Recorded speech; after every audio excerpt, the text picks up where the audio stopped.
it was COVID. This was like one of the first books that I read. It was called Start with Why, Oh, right? nice. And have you read that or no?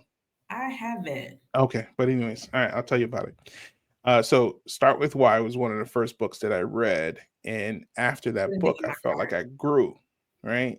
And Mhm. essentially, it talked about anything that you're doing. If you recenter it back on your why, you'll have the kind of the answers or the guide to. And I was recently um going through a phase, and I had to ask myself, uh, does this fit my why? Right. And I Mhm. actually went back to the book and I read it, and I kind of got some clarity on it and stuff like that. And I had to make some challenging decisions, but I Yeah. realized that what I was doing didn't currently fit my why. Right, my why had grown. It was still my why, but it had grown in a different direction, and it wasn't chasing a check. So I had to refocus my center back on the why, which is kind of what this podcast is about too.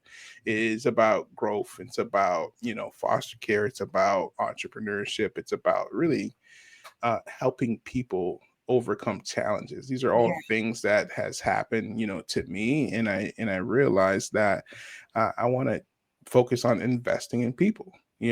So that was kind of the why, and that's the focus, and that's the direction that I'm heading. So, and when it comes into the coaching space, and when it comes to investing, I get to invest in people and help them grow and push them along, and I also like help them that. grow, in a bunch of different ways. So that's kind of so Investment what is you always about growth, right? We always want to know what's the ROI. yeah, So exactly. that's No, good.